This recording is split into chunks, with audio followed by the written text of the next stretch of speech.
안녕하세요. 오늘은 창세기 37장입니다. 드디어 이제 꿈의 사람 요셉이 등장하죠. 그래서 이제 오늘은요, 그 요셉의 어린 시절의 그 성장 배경이나 또 요셉이 떻게 이런 꿈을 꾸게 되었을까?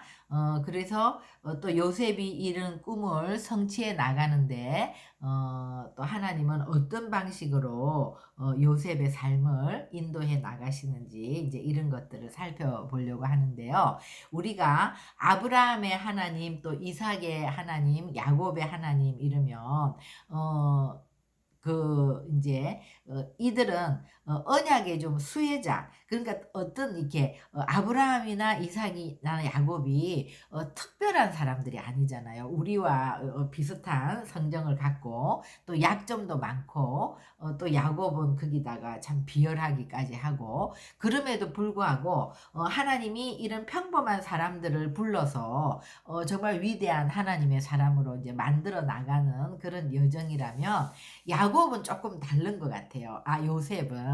그러니까 이제 요셉은 어 이런 언약을 하나님이 약속하신 이런 언약을 실제로 성취하는, 그렇게 이제 성취하는 자이기 때문에 그런 언약의 어떤 통로 역할을 하는 자죠. 그래서 우리도 이제 믿음의 4대 이르면 참 좀 훌륭한 인물들이 이제 나온다 이러는데, 요셉은 정말 너무 훌륭한 것 같아요. 그리고 이제 이삭도 그랬지만 요셉도 예수님의 예표로서 이제 여기서 많이 그런 것들이 많은데, 정말 성경에 많은 인물들 중에서 참 이렇게 흠을 찾을 수 없는 그런 훌륭한 요셉이죠. 그리고 이제 이거를 읽어 나가다 보면 요셉은 정말 너무나 사랑스럽고 이제 그런 부분이 많이 있죠.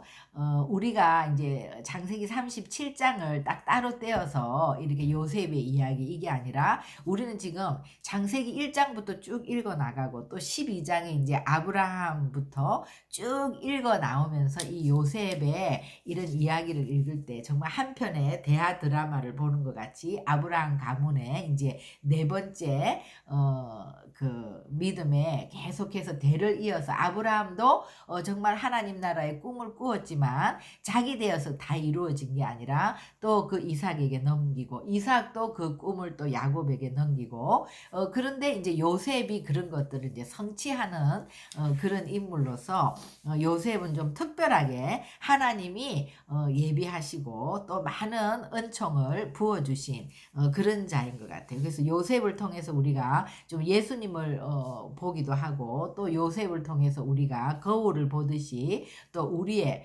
부족한 부분들을 많이 반성하기도 하고, 또 거기에서 많은 교훈을 얻기도 하는 그런 이야기인 것 같아요. 그래서 이제 1절부터 보겠습니다. 야곱이 가나안 땅 곧 그의 아버지가 거류하던 땅에 거주하였더니, 그러니까 이제 그 헤브론에 이제 거주하는 거죠. 야곱의 족보는 이러하니라. 요셉이 17세 소년으로서 그의 형들과 함께 양을 칠 때에 그의 아버지의 아내들 빌하와 실바의 아들들과 더불어 함께 있었더니 그가 그들의 잘못을 아버지에게 말하더라. 그러니까 이제 우리는 보통 이 장면을 요셉이 아버지에게 형들에 대한 일들을 고자질하고 좀 철이 없는 이런 걸로 생각하는데, 그것은 아닌 것 같아요. 그러니까 이 이제 야곱의 가정 자체는 정말 야곱의 아내가 4명이나 되는 그 4여인으로부터 아이들이 12이나 이제 나오면서 다 엄마가 다르단 말이에요. 그러니까 특히 이 비라나 실바 같은 경우에는 몽종이었잖아요. 그러니까 이제 야곱의 첩이 되는 거죠. 그러면 그 단과 납달리나 gad과 아셀 같은 경우는 서자란 말이에요. 그러니까 얼마나 그 마음에 그런 상함이 있었겠어요. 또 이렇게 레위의 아들들은 이들하고 같이 양을 치지도 않잖아요. 그러니까 이렇게 구분되어 있는 거죠. 그랬을 때 마음이 상해 있고 삐뚤어져 있고, 또 언제 정말 집을 나가버릴지도 모르는 그런 그러니까 그런데 이제 요셉 같은 경우는 그 3절에 아버지가 특별히 그 아들을 사랑해서 채색 옷을 지어 입혔다고 했는데 이제 채색 옷은 한국말로는 채색 옷이라고 번역이 돼 있지만 케토네트 파셈이라 그래서 이제 소매가 길고 길이가 긴 옷이에요. 이제 양을 치고 일을 하기 위해서는 이런 소매가 짧고 이런 것들이 짧아야 되는데 그러니까 감독이나 관리자들이 입는 옷이죠. 그러니까 요셉에게 이 옷을 입혔다는 것은 형도 아니고 막내인데도 이제 야곱이 이제 요셉에게 이런 옷을 입힌 거는 어떻게 보면 요셉에게 이제 장자권 이런 이 가정에 제일 중요한 그런 인물로 이제 아버지가 좀 편애를 한 거죠.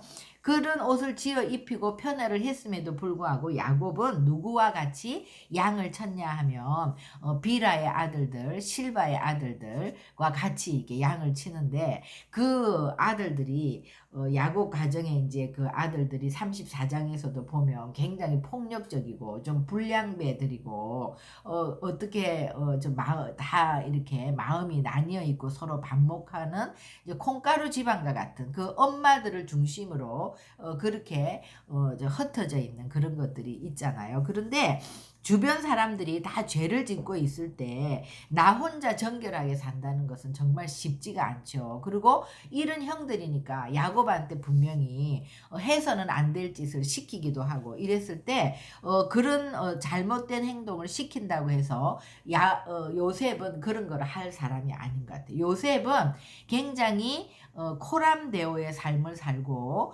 굉장히 하나님을 경외하는 그런 사람이었던 것 같아요.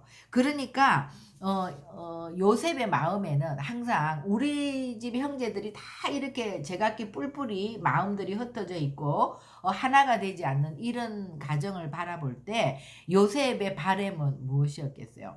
자기가 그 가문을 볼 때 할아버지 때부터 사실 아브라함도 롯과 같이 왔지만 롯이 헤어지면서 그 롯은 모압과 암몬의 조상이 되었고 또 아브라함이 그두라와 낳은 자녀들도 다 동방으로 보냈지만 어쨌든 이스라엘을 대적하는 세력들이 된 것이고 또 이스마엘도 그 미디안의 조상이 되었고 또 이제 그 이삭의 아들 에서도 에돔의 조상이 되었고 그러니까 한 사람이 장자권으로 이렇게 그게 되고 나면 나머지 사람들은 다 이탈해서 이방인이 되면서 이스라엘을 대적한단 말이에요. 근데 여기는 지금 12명의 아들이 한 명의 장자권을 두고 다 이렇게 이제 뿔뿔이 흩어지게 되면 엄청난 대적들이 되는 거죠, 다. 그래서 요셉은 항상 그 형제들이 좀 하나 되기를 바라는 마음,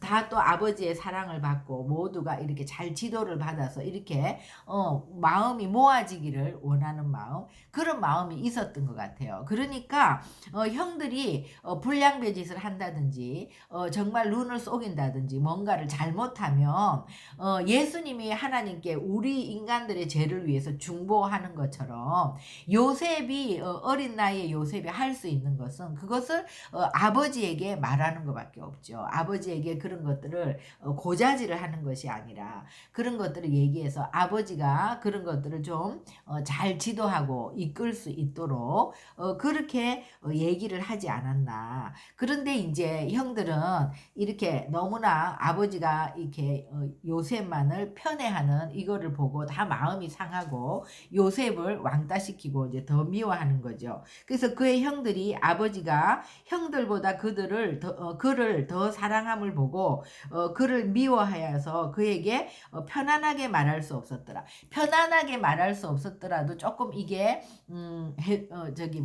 우리 한글 해석이 좀 잘못된 것 같아. 이게 이제 실제 말은 샬롬이라고 말하지 않았더라. 그러니까 이제 그 말은요, 이제 그 이스라엘에서는 샬롬 이게 인사란 말이에요. 사람을 보면 평안하라 이게 이제 이들의 인사인데 샬롬이라는 말조차 요셉에게는 하지 않은 거예요. 그러니까 정말 투명인간 취급하는 거죠. 요셉에게 볼 때는 인사도 하지 않는, 그 말도 하지 않는 거죠. 그러니까 참 요셉이 그런 상황 속에서 상처를 받을 수도 있는데 요셉은 보면 정말 그 아버지의 편애이기는 하지만 아버지의 사랑을 받았고, 또 라헬의 입장에서도 라헬이 언니 레아가 아들 6을 낳을 때까지 자식이 없다가 늦게 정말 그 아들 하나 낳았잖아요. 그리고 이제 16년 후에 길에서 이제 베냐민을 낳다가 죽은 거잖아요. 그러니까 라헬에게 있어서 너무나 이 요셉이 귀한 아들이죠. 그러니까 나이 많은 아버지는 요셉을 편애했고, 또 엄마 라헬도 또 요셉을 사랑했고, 그래서 어떻게 보면 아기 때부터 요셉은 정말 충분한 사랑을 받으면서 굉장히 그 마음에 어떤 왜곡된 것들이 좀 다른 형제들에 비해서는 그런 게 없었던 것 같아요. 형들이 미워해도 막 형들에 대해서 막 이를 갈고 복수를 하려고 한다거나, 막 깊은 상처를 입어서 막 그렇게 다운돼 있다거나 이런 장면이 없거든요. 그런데 이제 요셉은 다 형제들이 하나 되기를 원하고 또 잘 되기를 원하고 이런 마음이 있었기 때문에 그것이 이제 하나님이 요셉에게 주신 마음이겠죠. 그리고 이제 그런 마음을 갖고 있는 요셉에게 하나님이 하나님의 꿈을 나눠 주신 거죠. 그래서 어느 날 요셉이 이제 꿈을 꾸었어요. 그런데 그 꿈을 이제 형들한테 얘기하는 거예요. 우리가 밭에서 곡식단을 묶더니 내 단은 일어서고 당신들의 단은 내 단을 둘러서서 절하더이다. 그러니까 이제 우리가 밭에서 곡식단을 묶더니 이거는 뭐예요? 이들은 이제 다 목축업을 하는 자들이기 때문에 소나 양이 많아지면 다 흩어질 수밖에 없어요. 그러니까 요셉은 이 형들과 흩어지는 게 싫은 거예요. 우리가 12이나 되는 이 형제들이 다 하나가 되어서 정말 이렇게 한 가문 안에서 이스라엘을 이렇게 이루어가는 그런 것이 있었기 때문에 이런 꿈을 하나님 주신 것 같아요. 그런데 내 단은 일어서고 당신들의 단은 둘러서서 절하더이다 이러니까 이제 형제들이 들을 때 굉장히 기분이 나쁘죠. 가뜩이나 미운데. 그래서 네가 참으로 우리의 왕이 되겠느냐, 참으로 우리를 다스리게 되겠느냐 하고 그의 꿈과 그의 말로 말미암아 그를 더욱 미워하더니 요셉이 다시 또 꿈을 꾸는 거예요. 근데 그의 형들에게 말하이르되 내가 또 꿈을 꿨는데 해와 달과 11별이 내게 절하더이다. 그러니까 이제 11별이라고 하면 우리가 아브라함 때 네 후손이 하늘의 별과 같이 땅의 모래와 같이 이제 그렇게 많아지리라고 했는데 여기도 이제 별이 나옵니다.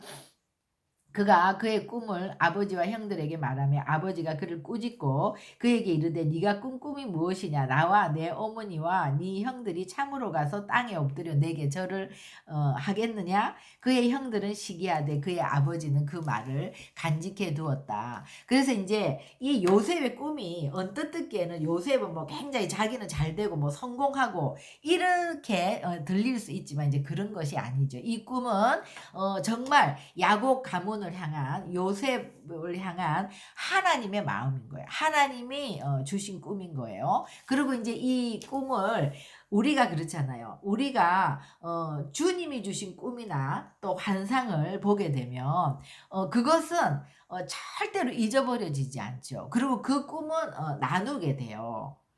정말 내가 나누고 싶어서 내가 뭐 자랑을 하려고 이런 게 아니라 그 꿈은 꼭 나누게 되는 거예요. 근데 그 꿈 때문에 미움을 받고 우리가 핍박을 받아도 꿈을 꾼 자는 어떻게 돼요? 사실 그 꿈이 이 사람의 일생을 붙들고 가는 거예요. 그 꿈 때문에 정말 힘을 얻고 또 살아갈 수 있는 그것이 이제 주님이 주신 꿈이죠. 그래서 하나님의 나라의 백성들은 정말 우리가 처음에는 다 자기의 필요를 구하고 주님 앞에 나오지만 이제 하나님을 예배하고 하나님을 알아갈수록 하나님의 마음을 알게 되고 하나님의 나라의 그 꿈이 하나님의 꿈이 내 꿈이 되는, 하나님이 우리에게 꿈을 나눠준단 말이에요. 그러니까 정말 하나님 나라 백성이 꿈을 꾸지 않는다면 그것은 하나님 나라 백성이 아닌 거죠. 하나님의 나라에 대한 꿈이 우리에게는 다 있어요. 그래서 그 꿈을 가지고 또 미래를 우리가 열어가는 것인데 그런 것이 없다면 우리는 그냥 먹고 마시고 쾌락을 위해서 정말 이 땅의 것을 위해서 이제 살 수밖에 없잖아요. 그러니까 이 꿈을 꾼다는 것은 사실 이제 요셉은 진짜 이런 꿈을 그러니까 아브라함이나 이삭이나 야곱이 그 하나님의 언약을 받은 것 대신에 이게 꿈으로 이거를 받은 거지만 그들도 다 꿈이 있었단 말이에요. 그죠? 그 꿈을 정말 꾸면서 이제 자기는 후손에게 그 꿈을 물려주고 이제 가고 그렇게 되잖아요. 그래서 우리가 이 4대에 걸쳐서 이제 네 번째 요셉에 와서 이 꿈이 성취가 되는 것처럼 믿음의 사람들은 정말 우리가 그 다음 세대를 잘 준비하면 이 엉망이 된 이런 것들도 다 그 다음 세대를 통해서 회복이 되는 것이지만 우리가 다음 세대를 준비하지 않으면 정말 우리가 무언가를 이루었다 하더라도 그건 다음 세대에 가서 다 없어지는 것이잖아요. 물론 이 다음 세대를 준비하는 거는 하나님이 하시죠. 그렇지만 우리도 또 이 이제 우리가 요셉을 보면서 아 우리가 정말 하나님의 사람은 하나님으로부터 큰 사랑을 받는 것이 제일 우선인 것 같아요. 근데 이제 그 사랑을 받기까지 부모님의 사랑을 충족하게 받고 자란 우리가 똑같은 형제를 낳아도 좀 우리가 막 바쁘고 철이 없을 때 낳은 이런 자녀들보다 자 아래로 내려갈수록 우리가 좀 안정되고 성숙하고 또 우리도 이제 자녀를 키우면서 많이 다듬어지고 이러면 또 그거 이제 내려갈수록 또 더 사랑스럽죠. 그러면 더 많은 사랑을 주지 않습니까? 그러면 확실히 아이들이 사랑을 많이 받은 아이들은 자존감이 높고 어떤 일이 와도 흔들리지 않고 이런 게 있고 또 하나님을 영접할 때도 그 부모님의 사랑의 테두리 안에서 또 하나님을 이해하기 때문에 더 그게 쉽죠. 근데 이제 다윗 같은 경우는 사실 부모님에게도 거절을 받고 이런 사람이었지만 그 혼자서 양을 치면서 너무나 외롭고 그런 가운데서 하나님을 만나고 하나님을 의지하고 하나님의 사랑을 받고 하나님과 얘기하고 이러면서 하나님의 사랑을 많이 받았기 때문에 다윗도 그 사울에게 도망자 신세가 되고 그런 어려운 고난을 받을 때 오히려 불평하거나 원망하는 것이 아니라 더 죽게로 친밀감으로 더 가까이 나가게 되고 정말 그 다윗도 시편 18편에 또 사무엘하 22장에 동일하게 말하는 거는 나의 힘이 되신 여호와여 내가 주를 사랑하나이다. 이것이 정말 다윗의 인생의 고백이 되지 않습니까? 이런 것처럼 이렇게 꿈을 꾸는 자들은 이 꿈 때문에 좀 더 미움을 요셉뿐만 아니라 받게 되지만 그 꿈이 우리를 하나님께로 이끌어가는 그런 원동력이 된다는 거죠. 그래서 이제 이 꿈을 꾸고 나서 12절에 보면 그의 형들이 세겜에 가서 아버지 양떼를 치는데 이스라엘이 요셉에게 이르되 네 형들이 세겜에서 양을 치지 않느냐 너를 그들에게로 보내리라. 요셉이 아버지에게 대답하되 내가 그리 가겠나이다. 이스라엘이 그에게 이르되 가서 내 형들과 양떼가 다 잘 있는지 보고 돌아와 내게 말하라 하고 그를 헤브론 골짜기에 서 보내니 그가 세겜으로 가니라. 그래서 이제 아버지가 형들과 양떼들 잘 있는지 가서 이제 궁금하니까 보고 오라고 했을 때 요셉이 이제 세겜으로 갔는데 형들이 안 보이는 거예요. 그러니까 또 막 물어 수소문을 해가지고 도단까지 이제 가는 거예요. 그러니까 요셉은 어떤 일을 맡기면 대충 하는 그런 사람이 아닌 것 같아요. 나중에도 이제 그런 것들이 계속 나오는데 얼마나 성실했으면 정말 그 보디발의 집에서도 가정 총무로 모든 것을 일임을 하고 맡기겠어요. 그죠? 요셉은 그런 성품의 사람이었던 것 같아요. 그래서 이제 정말 형들을 찾아서 도단까지 갔는데 형들이 그 요셉을 보자마자 오기 전에 요셉을 멀리서 보고 죽이기를 꾀하는 거예요. 10명의 형들이 서로 이르되 아 꿈꾸는 자가 온다. 자 그를 죽여서 한 구덩이에 던지고 우리가 말하기를 악한 짐승이 그를 잡아먹었다 하자. 그의 꿈이 어떻게 되는지 우리가 볼 것이라 하는지라. 정말로 악하지요. 그런데 이제 그때 제일 큰 형인 르우벤이 나오죠. 르우벤이 듣고 요셉을 그들의 손에서 구원하려 하여 이르되 우리가 그의 생명을 해치지 말자.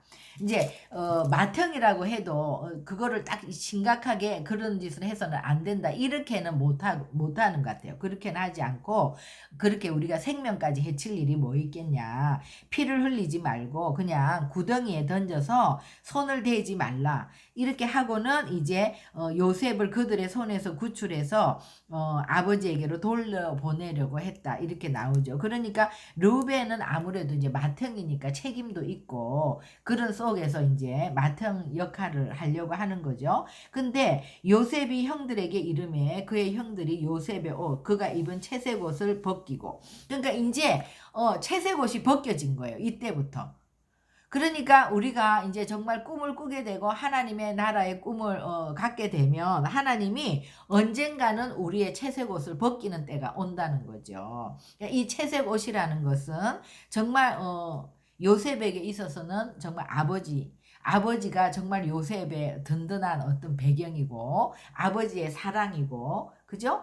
우리가 의지하는 어떤 것이 이제 채색옷이 아닙니까? 우리가 뭐 건강을 의지한다든지 나의 권세를 의지한다든지 뭐 물질을 의지한다든지 부모를 의지한다든지 다 자기가 뭔가 의지하고 있는 그런 것이 있는데 하나님의 사람은 언젠가는 하나님의 나라의 그 꿈을 향해서 갈 때 그 어떤 것도 하나님이 아닌 모든 것을 다 찢겨내고 벗겨내는 그 시간이 반드시 온다는 거죠.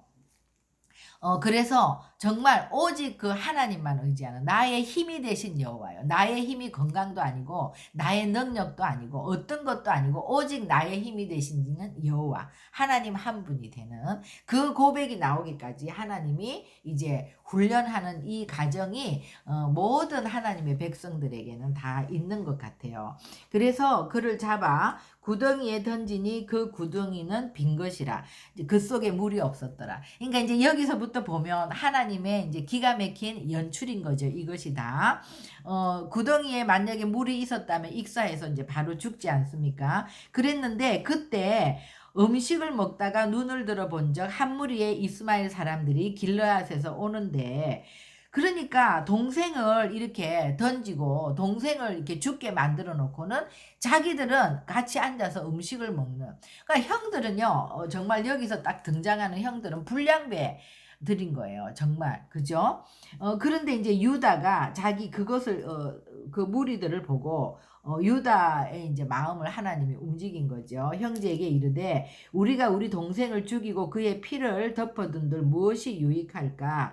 이스마엘 사람들에게 팔고 그에게 우리 손을 대지 말자. 그러니까 이제 형제들이 뭐 좋다 이렇게 이제 청종하였더라. 그때 미디안 상인들이 지나고 있을 때 형들이 요셉을 구덩이에서 끌어올리고 은 20에 그를 이스마엘 사람에게 팔매 그 상인들이 요셉을 데리고 애굽으로 갔더라. 그러니까 은 20에 팔았다. 이것도 이제 은 30에 예수님을 파는 어떤 그런 또 예표가 되죠. 르우벤이 돌아와 구덩이에 이르러 본즉 이제 르우벤이 어디를 갔다가 이제 살짝 돌아와서 이제 요셉을 구출하려고 보니까 요셉이 없는 거예요.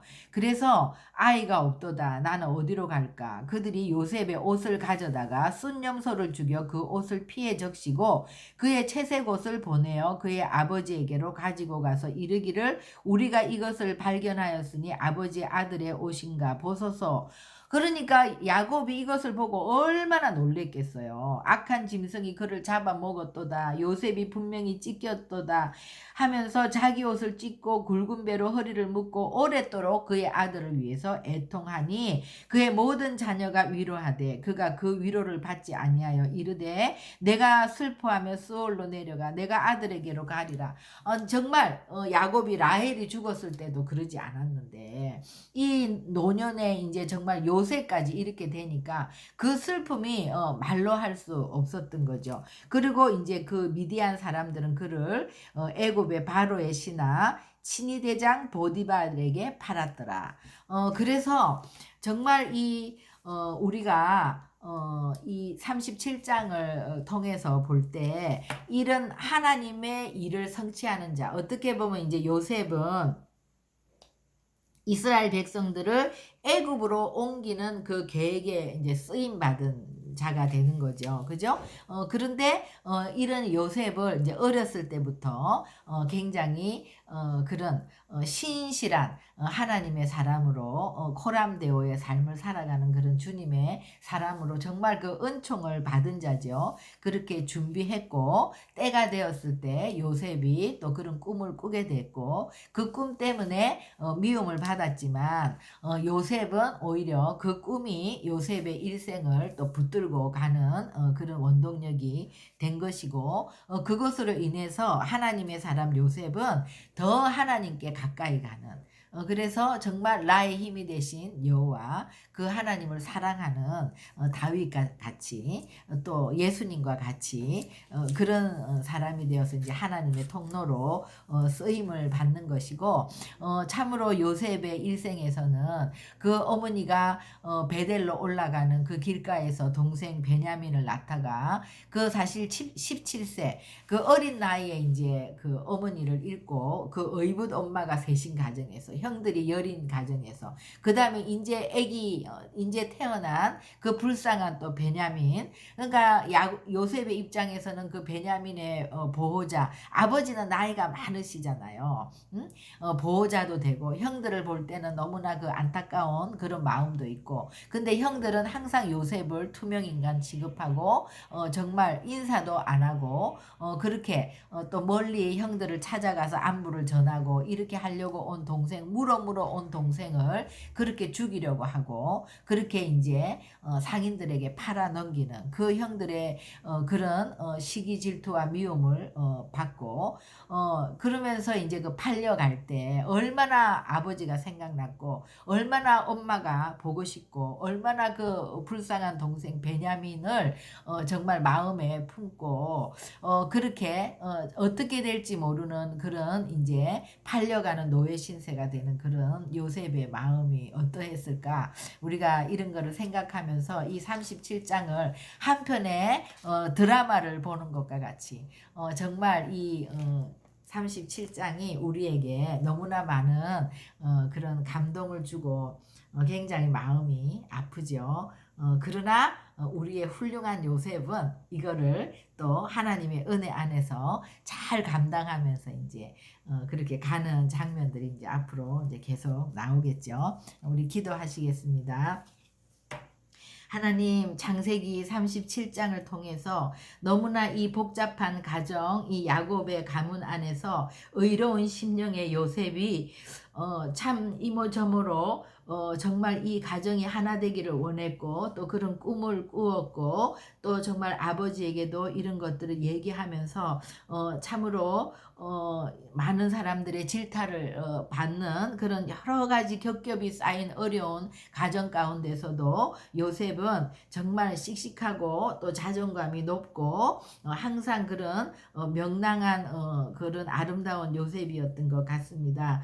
그런데 이 요셉이 이제 하나님의 꿈을 꿈으로 인해서 그에게 고난이 닥치고 그의 채색 옷이 벗겨지며 하루아침에 정말 노예로 팔려가는 이런 아픔을 경험하는데 이 가정 가운데서도 요셉은 하나님을 의지함으로 이 모든 고난의 여정을 주님과 함께 잘 통과해 나가는 이 요셉의 이야기를 통해서 정말 우리가 정말 요셉과 같이 우리도 다 꿈꾸는 자들로 또 우리의 그 꿈을 이루어가는 과정에서 우리에게도 여러 가지 고난과 어려움이 올 때 이것을 정말 주님 안에서 승화시키며 정말 언제나 그 코람데오의 삶을 통해서 주님께 위로받고 주님께 더 큰 사랑을 받음으로 더 많은 사람들을 사랑하고 품고 용서하는 그런 삶으로 저희들도 인도함 받기를 원합니다.